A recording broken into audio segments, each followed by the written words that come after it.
Recorded at the WNDU 16 News Now studios, this is the South Bend Tribune's Pot of Gold Notre Dame football podcast. Here are your hosts, columnist Tom Noie, Notre Dame football beat writer Mike Berardino, and WNDU's Jackson Neill. Yes, we are actually doing this for another season. Yes, we are. It is August 4th, Monday. If you hear the Pot of Gold intro and if you see the three of us sitting here in the WNDU podcast studios, you know the 2025 Notre Dame football season is right around the corner, and we are, how many days, Mike Berardino? 27? 27. There we go. 27 days away from kickoff. You know how I knew it was football season as I was driving over here? Anyone? Porta-Johns. Porta potties. No. Yeah. That's what it was last year. That was last year, and that For a home game. We won't see the porta potties until September. Signage on the street lamps. No? I didn't. Here's a hint for you. If anybody will get this, I'd expect Jackson to get it. Okay. I did not. Pavement, pothole filling. No. The indication that I knew it was football season when I was coming over here, I did not mess around and get a triple-double on my way over. Any hints? Okay, yeah, that's... Any hints? We're talking about Ice Cube? Like, it was a good day? Because you know why? I saw the Goodyear blimp Oh! on the way over, driving down Brick Road, and I look up, and I'm like, wait. Is that the Goodyear blimp? Are you serious? It was, yes, indeed. Would I make that up? Oh, I don't know. There's only like a couple of blimps in the world. You know that? It was coming back. I believe it was in Chicago for Lollapalooza this weekend. Oh. And it was making its way back to probably Akron, Ohio. But yeah, the Goodyear blimp was in the air. I was coming over to do a podcast and said, yes, it is indeed football season. But Yes, it is August 4th. You ever been up in the blimp? I have not been up in I haven't either. I really should have, because it had one of the blimps, there's several of them, and there's one that's in Pompano Beach, Florida. Yes. And that's probably the one that will be over the Hard Rock Stadium in 27 days and nights. You think they're going to put the blimp in the air that day? I do. Why not? Yeah. It is August 4th, but it feels more like October 4th because I got up, I looked at the weather at 9:15 a.m. this morning in South Bend, Indiana. The temperature was 66 degrees. In South Florida, where they will play said game in 27 days when Notre Dame and Miami meet, the heat index at 9:15 in the morning was 96 degrees.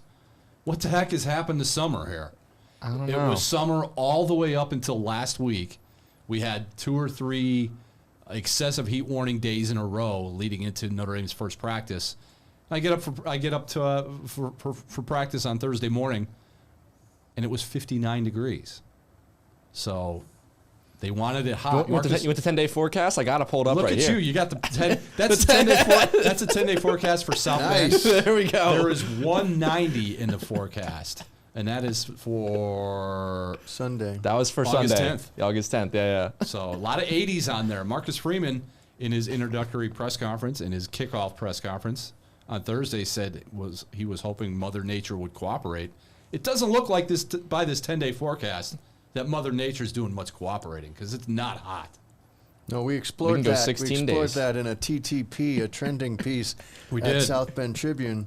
We have some thoughts on that from Jadarian Price, from Jeremiah Love, and of course from Marcus Freeman. And when you look back, you know, the A&M example of a year ago was, surprise, the team from the Midwest was more physically fit, was the stronger team in the entire second half, but definitely in the fourth quarter, and doubled up the average per play, pounded them on the ground, and, you know, Price has the big breakaway run, 46, 47 yards for the touchdown early in the TD. third, midway through the third, first touchdown, after a 6-6 halftime tie, and then it's Love going the last 20 yards plus for the winning score, and you know, they'd like to be able to plug into a lot of the approaches that they used a year ago. But you're right, they're going to need it to be hot here. It's got to get hot. It was super hot right before they opened camp, and then it got too mild. And that is, you know, we can laugh it off and say, well, you know, it really doesn't matter.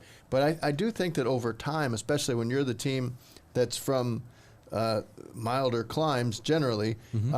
It's having been a South Floridian for 32 total years, you just get used to. And I'm a sweater, right? You know that I just sweat. Can you imagine me 32 total years down there? But you just get the humidity. It's your 90% friend every day. You just boom right there, boom, and you get a little 3 o'clock shower, typically after a little rain shower for 15 minutes, and then right back. It's the tropics. It is the tropics, and it'll be steamy on that night. It was 90.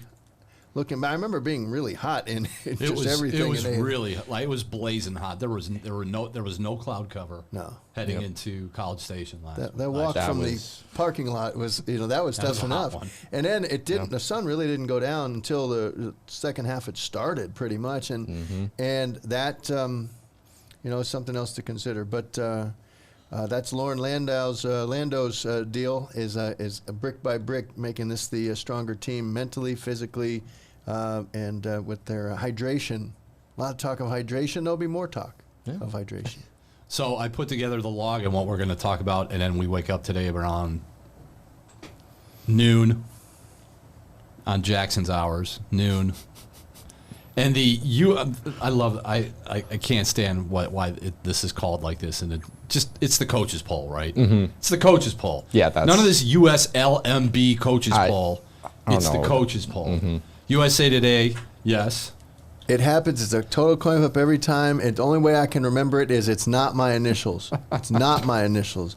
For some reason it stands for lumber. I think they're in US. I look at it. I see it's the U.S. lumber poll. It's USLBM. USLBM. It's not my initials. It makes no, but anyway, they paid the money. They're from Wisconsin. Thank you for the funding, and we'll talk about them. But it's not the USA Today Sports Coaches Poll anymore. Hasn't been for a couple of years. No, but it says USLBM Coaches Poll. That's right. Right? Yes.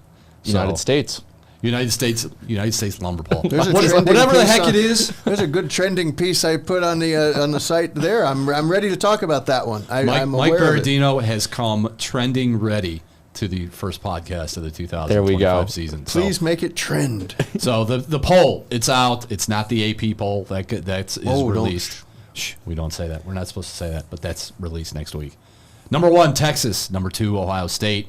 3, Penn State. 4, Georgia. 5, hey, look, it's Notre Dame, rounding out the top 10. Clemson, Oregon, Alabama, LSU, and, oh, by the way, the number 10 team in the country, the team that Notre Dame will play in 27 days, Miami. Any thoughts, surprises, disappointments? Notre Dame should be higher than number 5? No, I think Notre Dame's right where they should be. That's kind of right where I expected. I feel like for Notre Dame to be in this type of poll where I think I've seen some other preseason polls put them at like 7, 8 around there. That seemed a little too low. 5 seems just about right, that 5 to 6 range. But I'm just looking at this poll. It's kind of the usual suspects. It's the people you expect, and there's just a lot of high-end talent, I think, in this season. 5 different schools got first-place votes. Notre Dame, not one of those. Clemson got a couple first-place votes, and it seems like I'm a little, figured you have former Notre Dame assistants Lance Taylor and Jared Parker voting on that thing, and maybe they would. I don't know who throws in. He said Georgia only has the 3. It doesn't matter. It really doesn't matter. It's just talking. It's fun to talk. Fun to see them in an order. You see them in some of this preseason magazines that come. They have deadlines in May or April sometimes. And so here's what the coaches or their SIDs have the most thought about. And so it's pretty much how it's done. I think a lot of these votes are collected from. The coach is watching film, and the sports information department guy or woman is just outside the door, saying, well, "What order do you want him again? Where do you want to be? Where do you want to be, coach? How low do you want to put Miami? No, put them high. Put them high. Where do you want to put? Who are you mad at? Who are you mad at? Oh, Penn State. Let's make Penn State much lower. No, that's too late. Let's make them 1. You can have some. That's pretty much how it goes. Marcus Freeman has a vote. Penn State did get a first place vote. You think Marcus Freeman voted James Franklin number 1? Yeah, I guess that's kind of what I'm suggesting. Probably. If anybody's going to do it. Here, James, have that. How old am I? How old am I? Here's a number 1 vote. The whole offseason has been but just a Three Stooges episode of just tweaking the people in Happy Valley, and especially the head coach, because Notre Dame keeps flipping or winning recruiting battles and for their people, and Jaywan Sider now works here and is very good at recruiting and very good at coaching. So why not put him up there? And in Texas, can you really? It's important to keep in mind that there were 4 schools that played 16 games last year. You always want to think, well, just Notre Dame and Ohio State had that extra mile to go. But because of the conference championship losses for Penn State and Texas, they each had to play 16. So there are 4 schools that will be trying to gird themselves for the run. Of course, in this year, Notre Dame could win a title with 15. Just need to 15. Just get to 15, not 16. 15-0 exactly. Would get it done. 14-1 might get it done, but it's hard to see being one of the top 4 with the bye with a loss. But let's play it out. As we sit here on August 4th, there are only 3 ranked teams, 3 ranked opponents that Notre Dame will face as of today. Like we said, Miami's at 10. Texas A&M, the home opener, when we will see the porta potties, Jackson. Yes. There, the A&M is at 21, and then Boise State is at 25, and that's it. Southern California also receiving votes, 29, I think? They're about 29? 26, 27, 28. 29. 29, so, you figure they'll get in there at some point, but we'll talk about them later. Yes, we got a lot to talk about. USC. Are we talking about? We're going to talk about USC today? It was on this show. It was running on list. your show show notes. You guys read it. See, it's a test. It's a tease. There we go. Before we get to Tommy Trojan and Southern California, let's talk about Notre Dame. They open practice on Thursday. The only practice in its entirety that we, the media dopes, get to see all fall. Other than that, it'll be 5 periods and then out and then back for interviews. Thursday was about 90 minutes, as we said. It was a cool morning outside on the LeBar practice fields. Saw a little 7-on-7, saw a little 11-on-11. Early impressions, Jackson Neill of Notre Dame football 2025. Where would you start? I mean, the defense, because obviously we're gonna get to the offense in a little bit. I bet that's where you guys are gonna be mentioning. But I'm gonna start with the defense. So much talent. Like, it's just so much talent. Every single unit on that side of the ball. Missing kind of the veteran names. Like last year, we came in knowing a lot of the names, guys who had started some of the most games in Notre Dame history. This year, not really like that, but still, I think just talent-wise, could even be better than last year. That's saying something. You might have read my column for today. Because that defense. Yeah. You didn't have to see much on Thursday to know that. Yeah, they've got some dudes on that defensive line. You look across, you see Bryce Young wearing number 95 now. Boubacar Traore, maybe a little slowed by the knee injury that he suffered last year against Louisville, coming back, and then seeing Jordan Botelho going through some individual drills with his pec injury. So whether it's the interior, whether it's defensive ends, whether it's the linebackers, Drake Bowen, Kingston Viliamasa, and then the defensive backs with guys like Adon Schuler and Leonard Moore. That defense was really good last year. That defense might be better this season. At least looking at them. Like, they look like everybody that goes through. I watched the defensive drill on one at one end zone, I think on Friday. Mm-hmm. All those days run together. Yeah, they do. You're watching the same thing from the same guys, but they're running defensive linemen through there. Then they run linebackers. Then they ran secondary guys that had to shed a blocker and then hit the blocking sled. And usually you look at you see 2-3 guys and say, all right, that guy's a player. That guy's a player. That guy's not. He's going to need time, or that guy's a freshman. You didn't have to say that a whole lot about guys on this football team, given the depth and the talent and just the overall athleticism from top to bottom, especially on the defense. Mm-hmm. No, there's a ton of people who could start at any program in the country. Mm-hmm. Sort that out. That's Chris Ash's first job is to compile a depth chart, and that can't be easy. It's a fun problem, but it's there's only so many snaps to go around. I will say, I'll just play devil's advocate. I do think they're going to be a really stout defense, but as Chris Ash mentioned in his comments here over the weekend, that last line of defense is the safety group. Mm-hmm. And Adon Schuler was really good last year when he had Xavier Watts and all that experience right there with him. Now Adon Schuler's being asked, and I think he can do it, but I think he's going to be lining up. We've seen Luke Talich there predominantly as the first string safety along with him, but Tay Johnson's going to push.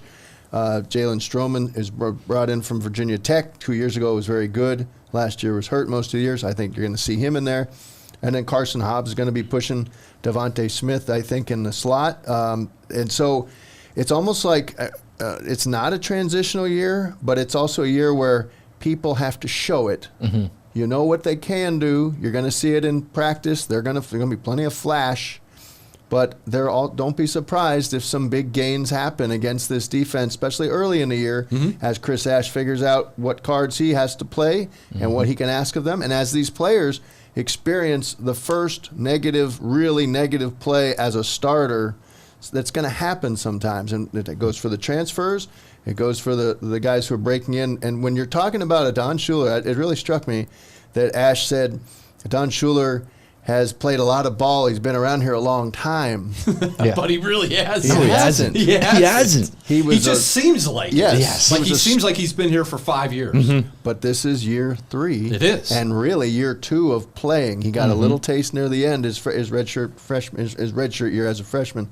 But that because when you said Xavier Watts had been around here a long time, he'd been around here a long time, both sides of the ball. Right, he was a wide receiver, he was a linebacker, he was a safety, he was number 26, he was 0, he was everything. So you don't have Watts, you don't have Kaiser. When they talk about, Morrison would be missed. Well, Morrison was really for half a season was an extra coach. That's okay. They took care of the Benjamin Morrison problem when he was lost for the season and Leonard Moore came in. Yeah, but then there's that defensive line which did not stop the run well enough last year. It was an elite pass defense, did not stop the run when you had Howard Cross and Riley Mills up the middle. So now you're asking some guys you're going to give a lot of snaps to a Jared Dawson from Louisville who you don't know what it's like when he's playing at this level. I mean, obviously Louisville came in here last year. He knows what it's like to play at Notre Dame Stadium.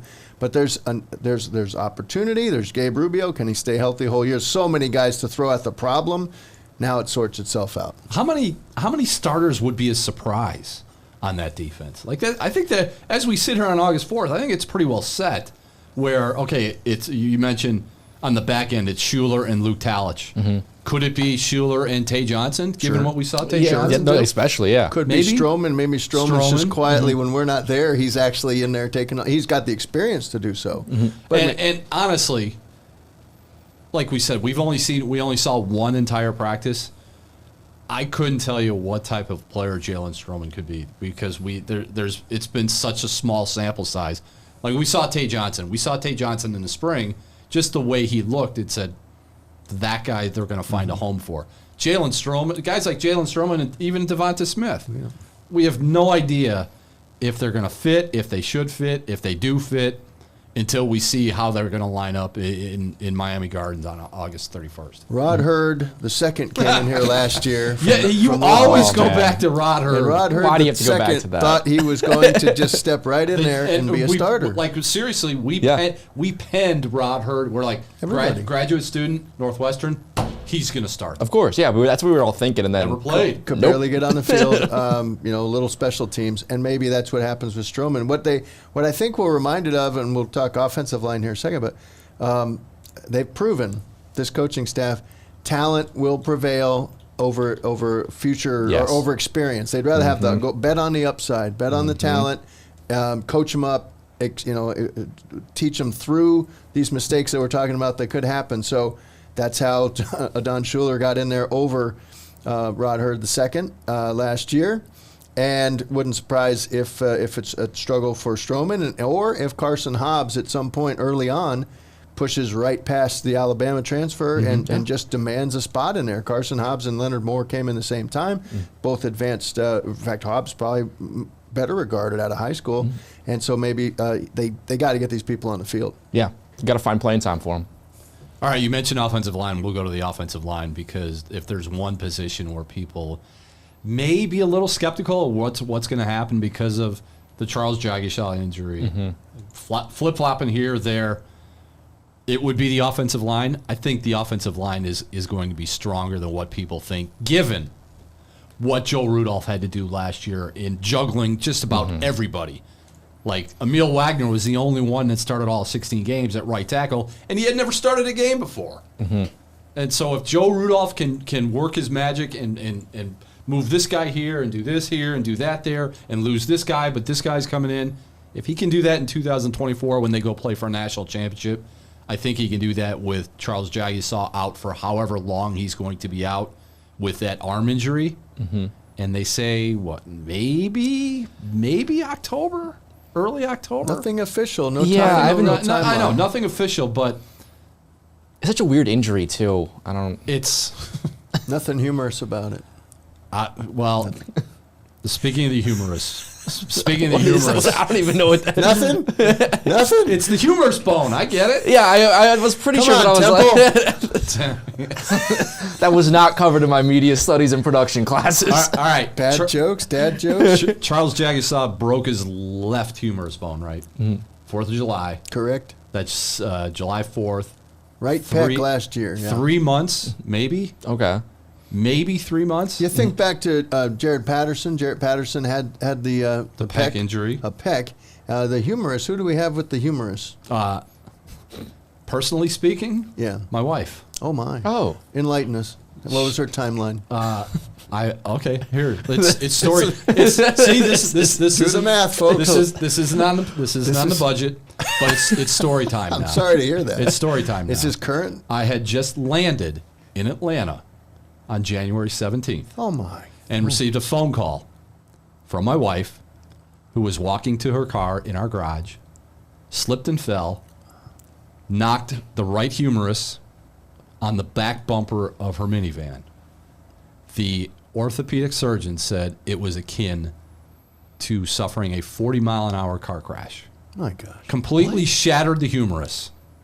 She had surgery the Friday. I got back from Atlanta. So I'm in Atlanta. I'm like, I'm getting ready to cover the national championship game. What do you want me to come? She said, no, just stay. I'll suck it up, tough it out for a couple of days. So she had surgery on January 24th, and they told her, best case scenario, it's a 9 to 10 month recovery time for her. She's got a plate and 13 screws in her right arm. So to see, it's Charles Jagisaw is not, his injury is not that serious, but to see what she has gone through since January, I can't imagine how somebody can have that injury happen to them on July 4th and be back playing football 3 months later. High-level D1 football going up against as an level. as an offensive lineman, where people are, your whole job is to just be like pushing people off with those arms. Right.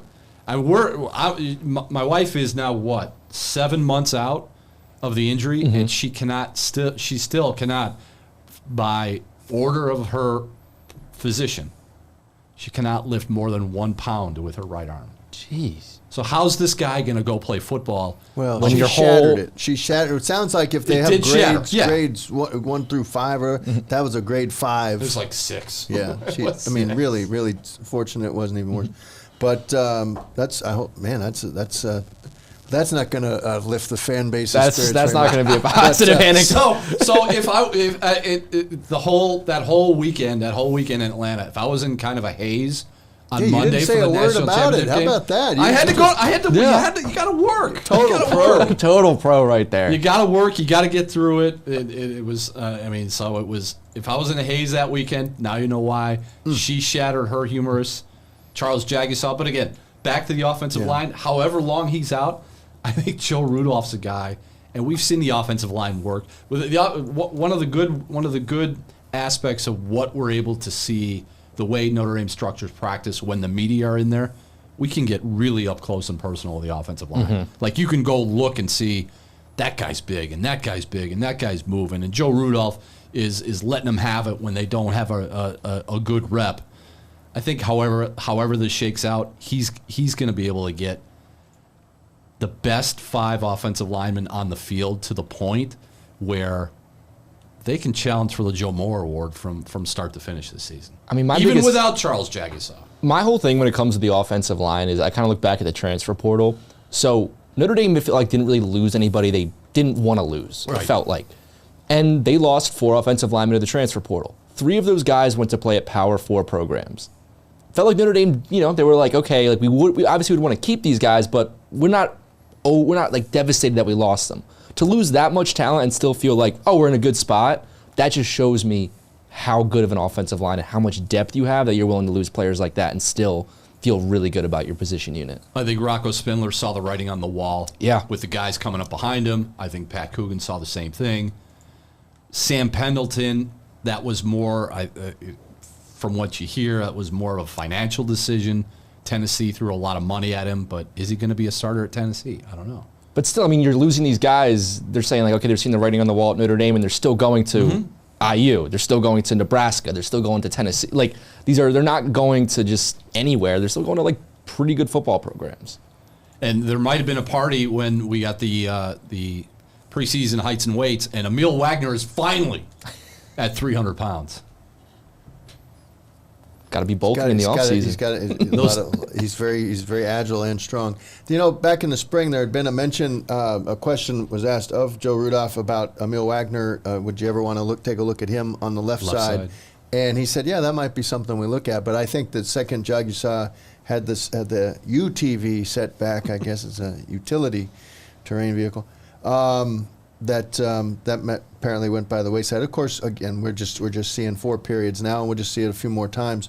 But I don't think you would. It just doesn't make sense to mess. You've got a real strong right side with right tackle with Wagner and Sullivan Absher. From all he was already in that swing role. He was going to be the first man in. It sounded like if you needed him, a tackle, a center, even a guard. So he's getting his shot. And Anthony Knapp, people just keep wanting to think, down the road he'll push inside, and maybe he will, but I don't think it happens right now. Joe Rudolph has mentioned as well that the average height of an NFL tackle isn't nearly, they're not all 6'6", 6'7". It's actually in that 6'4", 6'5" range, I guess. So he can do it. And Joe Moore Award, that's another level of excellence. That's the kind of group where pressures are rare. Sacks are even more rare, and whoever the first-time starter is under center, or doing the clap cadence that John Gruden hates so much, and I'm with him. Don't clap. I'm with him on that. But that seems to be what a lot of them do. Whoever that is, if that person thrives, then you'll talk Joe Moore Award. If Jeremiah Love and friends are picking up 6-7 yards a clip, they'll talk about it. Segue to quarterback, though, if you like. We are. Oh, look at Mike. Mike's the new host. It's Pot of Gold with Mike Berardino. Yes, we were getting to the quarterback. It's we're 26 minutes in. Something like that. We have not talked about the quarterback because there's a lot to talk about with the quarterback. Because when Steve Angeli announced before the end of spring practice that he was leaving for Syracuse, show of hands here and outside the room, because outside the room everybody would say so. When Steve Angeli left, you kind of figured, who's the starting quarterback? C.J. Carr. Yeah. Like, oh, Angeli's leaving, C.J. Carr's the starter. That's not necessarily that. Look, that may be the way it eventually goes, but when camp opened, it's C.J. Carr and Kenny Minchey, or it's Kenny Minchey and C.J. Carr after C.J. Carr throws not 1, not 2, but 3 picks the first day. Again, I understand. That third interception, I want to push back a little. Right. KK Smith, that's a ball KK Smith's got to catch. And it came right after what I honestly thought was like a touchdown throw. Like, it felt like, who was the receiver that caught that last second? Gilbert. Yeah, he lost. I thought it was a touchdown, but like they just stopped it, so whatever. But okay, we'll give him a break on the third one, but I think it was the second one that he lofted right down the middle of the terrible field. Throw. And before it was even intercepted, I was watching C.J. Carr, and he was banging himself on his helmet. Like, I can't make that throw. Even before it was picked off, it was like a punt. But you'd be hard pressed sitting here on August 4th to say there's still an open competition for a Notre Dame quarterback, whether it's C.J. Carr or Kenny Minchey, because the consensus was this is C.J. Carr's job, and it's not even close. Guess what? People like it's kind of close. National pundits were saying that there were whispers out there among those who nationally rights holders were getting on podcasts and saying CJ Carr time. People were projecting, CJ Carr as a Heisman candidate. Don't sleep on him as a Heisman candidate. And I know these guys all take Twitter off their phone and they get and they or they say they do. They don't get on Instagram. They take Instagram off the phone, but internally, the career clock, the internal body clock of CJ Carr he knows it's his time. He has to fight that pressure off and just let it go. He just has to play. And it's very difficult in any realm, in any sport, to be the odds-on favorite for anything and never have done it before. That transition, that first time, now he's been asked to win it, and I think it's really wise by the coaching staff to have a derby here. To wait. To go ahead, and to make him win it. Yeah. Make him do it, because if you can't handle this pressure in August, I'm not saying he can't or can, but if you don't win it and it's just handed to you, then there's always going to be that sense among the team. Well, what was that? What about challenge everything? What about choose hard? So he's got to show it here. For all we know, he's doing it in every practice period that we don't see. We got to talk to both Minchie and Carr. If you think about the thing, they're all saying the right things. But the guy who can be more free and easy and loose playing with house money is Minchie. Because everyone expects CJ Carr to win the job. Yeah. When I wrote in the spring about Steve Angeli and his prospects before he decided to transfer, there were people close to the Notre Dame program that were saying, "Why are you writing about Steve Angeli winning the job? It's going to be CJ Carr." And I want to say, what have we seen other than the recruiting resume from CJ Carr that tells you he can handle the job of being the Notre Dame quarterback? Now, again, eventually he may be the guy in South Florida on August 30, on Labor Day Sunday night. He may be the starter. He may be like Ron Powlus, what Ron Powlus did on the road in his first career start at Notre Dame when they played Northwestern at Soldier Field. And Brent Musburger's hyped, not for one Heisman, but for two Heismans. That may be CJ Carr. Yeah. But we have seen nothing from either CJ Carr or Kenny Minchie that tells you they are the flat-out starter for the Notre Dame football team in 2025. I mean, nothing. The number one thing that Marcus Freeman has brought up this entire camp, no matter when you've asked him about it, has been, okay, what do you want to see from the quarterback? Who's going to win this competition? The guy who's been more consistent. And from everything we've seen, neither guy has been straight through consistent. Obviously, we only saw that one practice, and we mentioned the interceptions, but even in there, they each had their good moments, but also each had bad moments besides the interceptions as well. The bad moments, what did Mike Denbrock say about what did he call the bad moments? Catastrophic. How can you have a catastrophic moment the first practice of the year? But I'm just saying, like, no one's been consistent. No, they haven't. And that is the one thing Freeman has been consistent on in saying, is that I just want a guy I can rely on. Because he knows the rest of the team is so good that if you just have a quarterback that doesn't make the mistakes, that either throws the ball well enough or Minchie's case runs the ball well enough, you can get the job done. But neither guy has really shown that they can just, be consistent. I mean, so much of it even is changing the play at the line, getting them into the right play, getting out of the pass if there's a blitz on, getting into the right run or whatever. And that's what Mike Denbrock talked about too. Guys in a competition, he's seen it in numerous stops. Yep. It's 3 different times here. When you're trying to win a job for the first time, you try to be perfect. So it's the guy who will win the job who just kind of lets it happen, isn't just frozen to paralysis by this need to be perfect with every read, with every progression, with every decision. When that ball leaves the hand, nothing you can do about it. And it's interesting. You saw that CJ with the ball left the hand, already regretting. Already regretting. What am I doing? That throw was as soon as you saw. You're right. We could all see that. That was bad. Now there's nothing that says you couldn't play both guys. If nobody just totally wows the staff, there's nothing that says you couldn't give a series or two to the guy who loses in August, and just let the first few weeks play it out in actual game play. If Tyler Buckner hadn't been hurt against Marshall, maybe that 22 year would have gone that way anyway with Pine.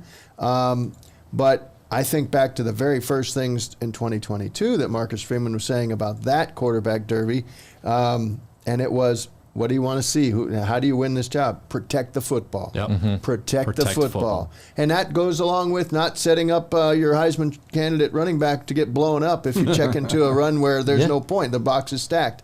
There's a lot more that goes into it than just being able to make those throws that CJ made in the blue gold game to tight ends down the sideline, the deep out. He can make that, but Minchie has the stronger arm, actually. Minchie, if it's just a matter of who can throw it the farthest, it's Minchie.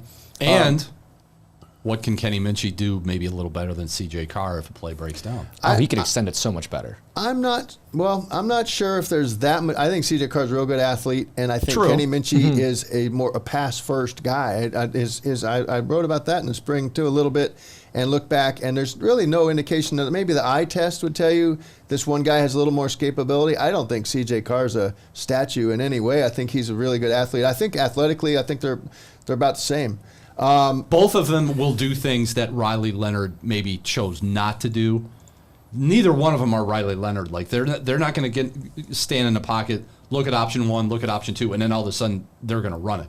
They're going to stay in the pocket until absolutely necessary, and then if they have to, then they can run. Whereas with Riley Leonard, you kind of you always got the feeling that he was going to look at a couple of guys, but his first objective was, okay, I'm gonna look at Bo Collins, and if Bo Collins is covered, then I'm taking off and I'm going this way. But the screen game will be their salvation, no matter who's calling the plays.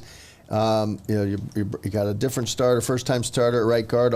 We think Absher will be fine. You got Ashton Craig coming back from a long period off since Purdue. So I would say that they're kind of like that play against Louisville, where sometimes don't overthink it. Yeah. Sometimes it's as simple as let them. Okay, you want to bring the house. Couple of back pedals. That's Jeremiah Love. Go tackle him. Exactly. Same thing for Price. Same thing for Aeneas Williams. Whoever it is. Eli Raridan, we saw one in the offseason in the spring. We saw one of those scrimmages where Eli Raridan went for like a 50-yard touchdown. All it was the ball was in the air for 5 yards. So just got to beat the pressure. Yes, it's nice to be able to set your feet and fire it into a tight window 15, 20 yards down the field, and C.J. Carr will do that regularly, I believe, in his career. Kenny Minchie, given a chance, probably can do that regularly. That's not probably what this team needs. Well, that's a good point, because I think one thing when you have to think about this quarterback competition is you have to think about that running back room. This is a team where there's Jeremiah Love, who's Heisman contender, like top 10 NFL draft pick. Jadarian Price, who's also incredible. You just go down the list. Aeneas Williams, Jabron Payne. There's so much talent in that running back room, and I wonder how much that plays into the quarterback decision making. In terms of picking the starter, of like, okay, we can always rely on. We have a great defense and we have a really strong running game. We can rely on that. Is this one of the times that Freeman would go maybe with the quote-unquote safer option, even though we have seen him like to go with the upside, just thinking, okay, this quarterback does not need to win us games. He just needs to not lose us the game. And I'm not sure who the safer option is, frankly. Yeah, I don't. But that's the problem. I don't know who the safer option is, but I just wonder if that plays into it at all. As we sit here, I can't say one guy's better than the other. No. Or one guy deserves to be the starter than the other. And the thing is we're not going to see what's going to make the difference. We're going to wake up one day, probably that Saturday. I'm trying to figure out what the date of that is, of the Jersey scrimmage. August 16th? We get Freeman on the 17th. Freeman on a Sunday. Is it a Sunday? I think they're doing it. They'll probably do the Jersey scrimmage because the season opens on a Sunday. That's right. That's why they're practicing. Yeah. They practiced today's. They were in the stadium. They're in the stadium on Sunday night. They're going to practice again that Sunday. Yeah. That Sunday, I think August 17th. You name the starter. Would be the name the starter day. But talking with Gino Guidugli the other day, he said if they have to go into Miami week, they can go into Miami week. You don't want to do that though. Like that.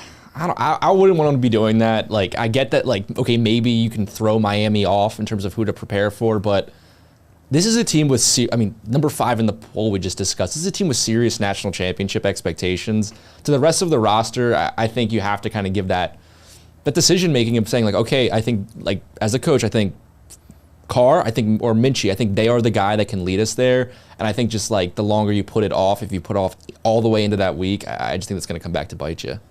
What would the first day, seeing the entire first day of practice be for the media without an overreaction or reading into something? Jackson knows where I'm going with this. Oh, do you want to talk about CJ Carr's warm-up routine? It's just bizarre. I've heard people say on social media, you shouldn't read too much into it. It's no big deal. It's a non-story. But it's something in the coverage of Notre Dame football. I've covered Notre Dame football off and on since 1993. I don't think I've ever seen something like this before. It just kind of looks a little weird when you first get there. I was like, wait, is that... We saw it Thursday, and I saw from where we were watching in the Irish Athletic Center, the quarterbacks were about as far away as we could be. So I looked and I saw Kenny Minchie and what I thought was CJ Carr. And, there they are. They're stretching in the last line right there on the goal line.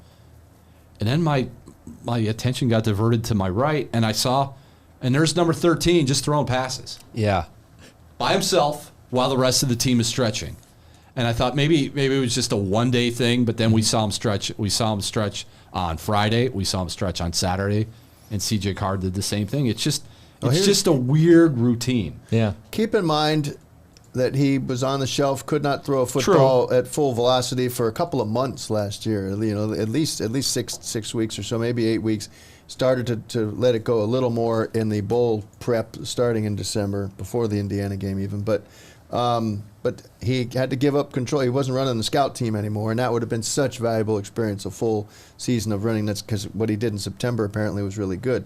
I asked him about that coming out early because people had been posting it and making an issue of it, and he said, I wondered if that was something having to do coming off the injury, needs extra time to get loose. And he said, I don't love to sit there and stretch, and my mind is racing. My mind is racing, so sitting there is kind of like, I feel like I'm ticking. It's like, let's go. So I just go throw a little bit extra. And that makes me think of some of the start, like Roger Clemens had to do this early. Dayton man, born in Dayton. Early in his career, he was so much like a thoroughbred, as Mike Piazza saw in the World Series. They would actually just have him run sprints before he started his pregame bullpen. You have to just get that nervous energy out. Perhaps CJ's a little bit like that. He also does a routine I asked him about, and I want to know more about it. I asked Gino Guidugli about it. But CJ's a big believer in the weighted ball, the training ball that helps build in the offseason. I could see helping build velocity. But it's, there's the jury's out on that thing, and certainly in a baseball perspective, if that leads you to Tommy John, or if that's something that really can make you have more arm strength over time and hold up. He believes in it with the guys, Will Hewlett and the people down in Jacksonville that work with him in the off seasons, and they continue to work with him. It sounds like they will have a voice in this. He's a believer in that, and he comes out, and that's his routine. Before we ever even see him out there moving around and getting that, burning off that nervous energy as he goes tick, tick, tick, he's firing a weighted ball against the wall, because that's the plan. He's not a finished product. Neither guy's a finished product. But with CJ, I also thought it was interesting that Gino, when that was brought up, said if as long as he's feeling good, he can throw it with anybody in the country, and that will be has to be in the back of everyone's mind here. He's throwing a ton of passes extra before not stretching, whatever. He's going to have to trust that his arm will hold up whatever he was dealing with last year that was severe enough that they shut him down. And Minchie doesn't have that as a data point. The other thing, and Minchie brought it up with you, Tom, when you're writing your column, that Minchie feels a little more, he didn't just say it exactly this way, but he noted this is his third year working with Gino Guidugli. He's had the same quarterback coach for 3 years in a place where this is CJ Carr's second year with Guidugli, and Denbrock and Freeman will have perhaps the deciding votes, but Gino's the quarterback coach, pass game coordinator. He's the guy who can attest to just how much upside Minchie has gotten to, and then now they have to get Carr to his upside. And when Minchie makes a mistake, he can look at Gino Guidugli, and Gino will be like, Kenny, that's freshman year, Kenny. Don't do that. Like, you're better than that. Yep. So, the continuity that Minchie has with Guidugli, that's there. There's so many factors that are going to go in. That's going to go into this, and whatever the decision is, and whenever it comes, like we said, we do believe it will come that mid-August Sunday, and after that mid-August Sunday night Jersey scrimmage, probably in Notre Dame Stadium before they start ramping up for Miami of Florida. I cannot see this going, like we're sitting there for Marcus Freeman the Monday before the game week, the Monday before, with Marcus over at the stadium and saying, well, we're still deciding on what you can't have that. Can't have it. You can't. You just can't. Now, the one thing that could be different this year, though, again, just to bring back this concept, I want to hear what you guys think. If whoever wins it, QB1 has a first half like Riley Leonard did against Northern Illinois, is it okay to change quarterbacks this year? This is not a 7-figure purchase that you brought in with a hired gun mentality, and he made a captain. And these guys aren't even going to be captains, I don't think. No, I don't know how they can be. So you're going to have you're going to be without a quarterback as a captain for the third time in the last 5 years, and that's not ideal, but. Do you have permission? Will the fan base be? Certainly, we know they want to see something different. But they always want to see something without different. harming the confidence of QB1, whoever that is, whoever wins it in August, there'll be a half at some point. Could be the A&M game. Could be Miami. But I'm just saying, at some point in September, somebody just stinks it up in the first half. Is it okay to switch and just say this is a work in progress? I don't. I'm going to go with no on that one. I just think that you've spent so much developing both these guys. You've seen so much of them. Even if they have a terrible half, not only do you think these guys, whoever you pick as the starter, is going to be your starter for this season, you think they're going to be your starter for the season after. This is a program kind of changing decision for the next couple years. And as soon as you start benching someone, that kind of throws all of that future, I think, in real flux, in real danger. So I think if whoever you're going to make the decision with, you got to give them somewhat of a long leash. You got to be willing to stick by them. Now, if it's 2 games in a row, now we're talking. But I think just one half, you gotta stick with them, because if you really believe this quarterback who you're picking can not only lead you to the promised land this season, but also for your program for the next couple years, they're going to have a bad half every so often. I was almost ready to say yes, it's okay, but the more I listen to you, Jackson, talking, the more I think I say no, because if you need someone in Miami, to bail out whoever the starter is, well, guess what? That guy was Steve Angeli. Yeah, because he had done it, and Gino Guidugli said in the spring, "There's no replacement. There's no." Compensation, there's no substitute for a guy that can go out and do it in front of 80,000 people. Neither of these guys have been able to ever do it in front of 80,000 people. They're going to have to do it in front of a hostile crowd. They're going to have to do it at night. They're going to have to do it in the opener. They're going to have to do it with massive expectations as the number 5 team in the country.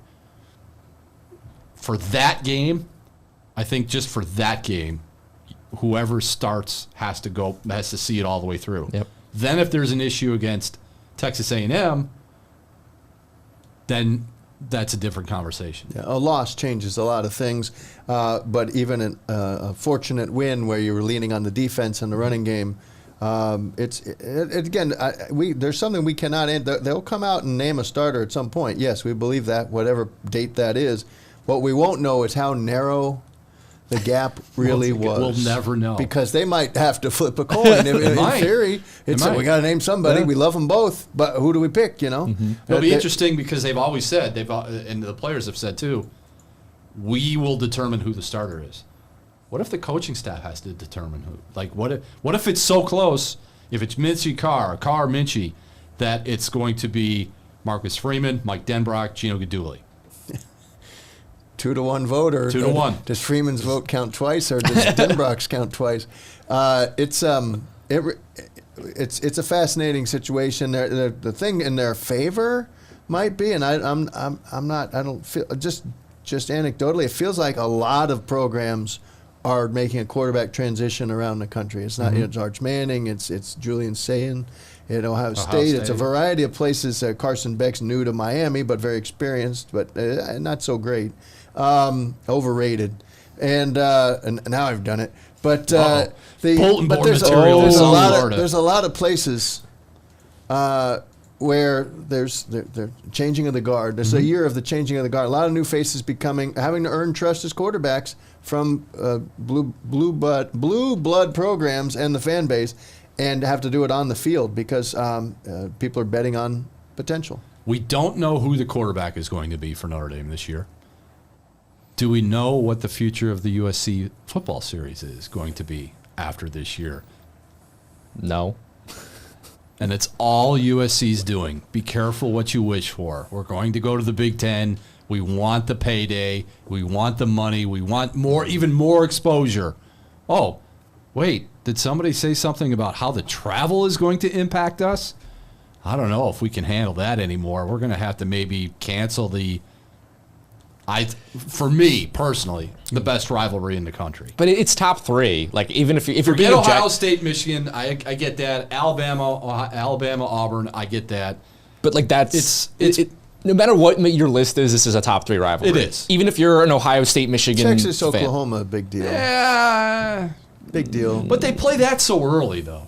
Yeah, they play that so early. And the history, Sometimes man, on this one. Yeah, this is elegant. This is centuries worth. This is everybody knows what you're talking about. And so, is there a future to the series? You were there with Pete Bavacqua. Yes. And you could hear what he said and look him in the eye, and you know what it means to him. But he's negotiating with Jennifer Cohen across the way, who came from Washington and went to USC, and has been a mover and shaker there since she did not put them in the Big Ten, I don't believe, but she got there afterwards. And that's not a real good thing to have on the resume, especially when you're just building the resume at USC. Lincoln Riley is a mess because he needs wins wherever he can get them. Is he scared? Chad Bowden is there, and they're not going to decide to play or not because of Chad Bowden, but he's certainly Chad not Bowden's afraid there? of I forgot he was there. When he got to USC, he doesn't really say anything. He's very quiet. He's out not, of the spotlight material. He didn't make that list, by the way, of the top 25 GMs in the country. CBS Sports put together, or they put together another 5 or 10 to keep an eye on, and he didn't make that. He was not mentioned. I went back through it 3 times. I don't know what he did to offend CBS, but he's not high on their list. I have to believe he's in there somewhere. That he's earning like one of the guys. I'm gonna circle back to what you mentioned with Pete Bavacqua. Pete Bavacqua met with 5 area media members for the first time, basically, since he's become athletic director at Notre Dame. He was able to open up and talk about different topics, and this is all you need to know about USC and whether this series will continue. Pete Bavacqua, with Jennifer Cohen, USC athletic director, has been upfront, honest, 900%. He has said, we will play this game in Los Angeles whenever you want. We will play this game in Notre Dame Stadium if we can move it off of October. We will play a neutral site game, which makes no sense. If it's Notre Dame, Ohio, if it's Notre Dame and USC, and it's not in Los Angeles and it's not in South Bend, you're doing something wrong. It's really not worth playing. Yeah. I disagree there. I don't want to cover USC Notre Dame in Vegas. I disagree, but go ahead. So I'll tell you why. He has said, we'll play anywhere, anytime that best fits your schedule, and USC has basically said, we'll get back to you on that. That's a no. There's the history of where this is going to go with Notre Dame and USC, because Pete Bavacqua has said we want to continue this series and do whatever it takes to keep this series going because it matters to our fan base. It should matter to your fan base. It matters to college football. And I think USC is so scared and so hung up with what's going to happen in the Big Ten. Mm-hmm. Do we have a path? We meaning USC. Do we have a path to the college football playoff? And if we don't, then we're going to have to start dumbing down the schedule to get to the college football playoff. And if they do, then this series, unfortunately, is going to fall by the wayside. So 2025, October, at night in Notre Dame Stadium. That's the last game in the series of in the contract of the series. What happens moving forward, I don't know. But there's no way, and I'll let Mike talk about this now, there's no way I'm going to Vegas to see USC and Notre Dame. Why would it be good? I have these words for you. Invesco QQQ. Oh, I saw this. Atlanta Gridiron Classic. What do you think that might net both Georgia and Georgia Tech to take their usual game, always the end of the year, home and home, and play it in Atlanta, Mercedes-Benz Stadium, and slap a corporate sponsor on it and sell it? It's Georgia Tech. That's not even in the top 10 top rivalries. Yeah. It goes way back, and I've covered it. It was a heck of a game last year with all the overtimes. Oh yeah, but 17 this overtimes apparently is worth $10 million per team. $10 million per team. The Georgia-Florida game, which has been in Jacksonville forever, except when they were tearing up Jacksonville for the new stadium, is also going to be there in Atlanta a year from now in 27. Georgia-Florida's always been played on a neutral site, though. But Georgia-Florida is going to have this naming situation, and that's $7.5 million per team. This could be the vanguard of the new way rivalries are treated. Maybe rivalries are going to end up in, that's a good point of distinction, but it has been in both Florida Field and in Sanford Stadium before. But I could see a scenario. What would you go for every third year, Jen Cohen? Every third year, home, third year, neutral site to start the season, and each team gets $15 million, something like that. They need money. Everybody needs money to pay the players to make the world go around. And the eyeballs that college football brings to any network make it worthwhile. And Pete Bavacca mentioned, I believe, in your talk, that besides the NFL, college football, to paraphrase, moves the meter, captivates the attention. Yep. It is rolling. It is keeping everything afloat. All the other sports, it's not just the Olympic sports. It's keeping everything afloat. Mm-hmm. And if you have a property like USC Notre Dame, and you can jazz it up with a corporate sponsor, and you shouldn't have to, but USC needs the money, that's for sure. And yes, they're playing hard to get. And Notre Dame's like, well, we'll come. Okay, we'll play anyway. That includes, whether you like it or not, that beautiful stadium, Allegiant, in Vegas. And it could be Dallas. It could be, but every third year, perhaps. Not every year, because you still want to have home. But I think it could become home, neutral payday. I'll bend and say that would be Chicago, acceptable. No. I hate everything you just said, Mike, but you're so right. Only... and can we make one decision? And can college football make one decision that's not dominated by the dollar? No. Like, seriously, never again. Chicago, yes, but not in Soldier Field because it's a dump. Yeah, they have. Well, it's not a dump. It's a dump, Mike. It's an absolute dump. The Wisconsin thing is there for that. But yeah, if they ever got a new gleaming stadium, they'd put it there. They put it there. You could put it in Atlanta. That's a beautiful spot. But you think this should be somewhere middle of the country. Denver, where would make sense, like SoFi. To start the year, you take weather out of the equation, take the cold out of the equation. You could put it in New York City. You could put it in MetLife. Yeah, you could, but this is man. No. Anyway, the money. If we're gonna mess, it just shocked me that that Georgia Tech could bring $10 million just for each team for this one game. Yeah. And maybe it's $20 million per school. I mean, the whole package for the year from NBC is what, like 50 or so. So one game with USC it's got upside dollar-wise that would fortify USC in ways that it needs probably more than Notre Dame, and Notre Dame wants to keep this thing going. So I think that's what I'm offering, and I should get a Nobel Prize for this. If this you should get a commission. It should be a home, that's what you really should be asking for. Commission, home, and neutral, and then you make sure that it's never in the same neutral spot each year. What a Shamrock Series game that is if you have to rebrand it that way. But I understand that has a different purpose. What if they played it abroad? USC, Notre Dame, and Rome. You're not skipping out on that one. Notre Dame, USC, and Beijing. There you go. Okay, there you go. New market. Let's go. Mumbai. Go to India. India. Hey, a lot popular. I think the total addressable market there. If they're going to Mumbai, you're making that trip. I'll play it from my couch with it. I love the naan. You could go play it in a cricket stadium. Now, how about Notre Dame and USC in Sydney? Down under. Take it to every continent. I mean, if it's the best, if it's the best on this continent, take it to every continent, but every third year. All right. What a rotation. Oh, Rhoda. We've covered USC. We've covered the quarterbacks. We've covered the start of camp. We'll come back and cover more. Let's go August 18th will be the next edition of Pot of Gold. Considering it's that Sunday that we think there might be a starting quarterback, if we're not back on August 18th, definitely we'll be back in our weekly cycle on August 25th. So any closing thoughts, gentlemen? None? I still think C.J. Carr. You still think C.J. Carr? I think it's wide open, and if it's Kenny Minchie, it's Kenny Minchie. I just want the best column available. Smart. Mike, you got nothing? I'm checking airfares to Chicago to Mumbai. It can't be but if you buy now. If you buy now for the 2028 chicken price line. Mumbai Classic. You get that middle seat all the way to Mumbai. Oh, no doubt about it. He is Jackson Neill. He is Mike Berardino, and I am Tom Noie. This has been the Pot of Gold. We'll be back again. Talk some Notre Dame football on August 18th, and hopefully they'll have a starter.